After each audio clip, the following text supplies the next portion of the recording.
Jeremy Owens and sharks. I mean, Nope. Damn it. It's never sharks. really wish it were. Maybe next season. Streets. Street. And are you ready? I'm sheets. What the fuck am I doing? I was like, what? I don't know. I'm going to talk for like 5 minutes. I'm going to say some words. He has his own show. I just want to point that out right now. Okay. Yes. Let's try that again. Your name and your topic, please? Jeremy Owens. Got that part right. Yep. Sheets. There we go. Wow. Wow. And are you ready? Yes. Okay. Josh Gordon. Are you ready? Sharks. Yes. You get Yeah, it. I'm fine, man. Whatever. Fine. Right Club Sharks. Are you ready? Excellent. Jeremy Owens for Sheets. 3, 2, 1. Begin. Girl, it was noon on a Tuesday, but there I was in the back of the line at the only open register at my local Whole Foods fighting for my fucking life. Straight men were racing all over the place, running into everything and everyone. Why are they always flying through the grocery store? A child with her pants down around their ankles stood scream crying while they cleaned a glass door with their tongue. And a barefoot wild woman barreled past me to shove an entire shelf of organic kombucha into a shopping cart like it was the last night of the world. My therapist and I are currently working on my letting everyone be who they are, so I instead tried to focus on how I had snatched the very last bag of Honeycrisp apples from the produce section and said a silent prayer that my face would mind its own business. Who cares if none of these purple-haired employees are working to give me an optimal shopping experience? What difference does it make if the person behind me has tapped my Achilles tendons with their shopping cart no less than 74 times? So what if the owner of this overpriced snake oil factory doesn't pay one single nickel in taxes and just spent zillions to fly Gail King into outer space on a giant metal dick just long enough for her to hold hands with Katy Perry, sing Kumbaya, and usher in the fifth wave of feminism? Standing there next to an end cap full of seaweed snacks and Athletic Greens drink mix, worrying if these wildly expensive buckets of Greek yogurt in my cart are really feeding my gut microbiome, while Linda Perry yodels "What's going on" at the top of her lungs.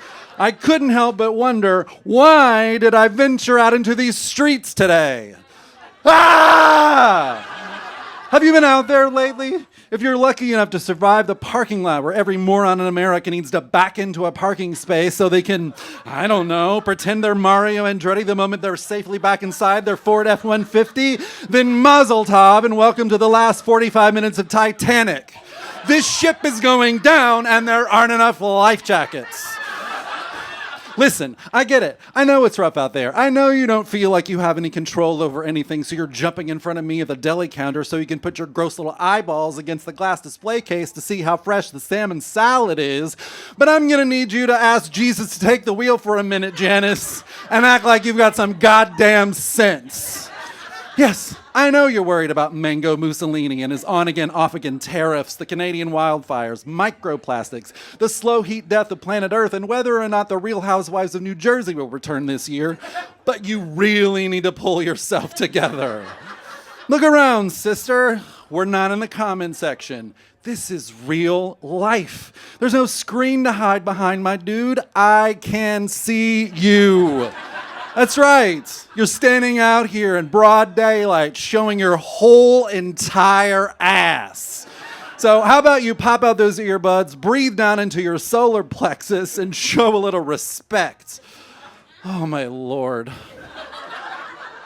You think it's not going to happen to you? That you're going to be hip and happening and fresh as a daisy and sensitive to all the goings on and let everything slide right off you like water off a duck's back, but then suddenly you're about 20 minutes from 50 and look around to see that everyone's heads have gotten so far up their own asses they can't see that they're not the only person swimming up shit creek without a paddle. I am about 4 seconds from putting down my Ovaltine and whipping everyone's ass. I mean it. Get off me at the store. Quit honking your horn. Slow your ass down. Put on a shirt. Quit it with those open-toed shoes. Nobody wants to see your new-ass baby at the theater. You're talking too loud in public. Everybody hates your wide-ass strollers. Why do you have these kids out here in the hot-ass sun anyway, mommy dearest? You are following me way too close. No, I do not have 2 minutes for the rainforest, hunger, or your softball team. And while we're at it, I want to throat punch every one of those little bastards down at that Poems While You Wait booth. A poem on a sidewalk in this economy. Get out of here. It is said that God gives her hardest battles to her strongest soldiers, but when did I sign up for the war? When did I enlist?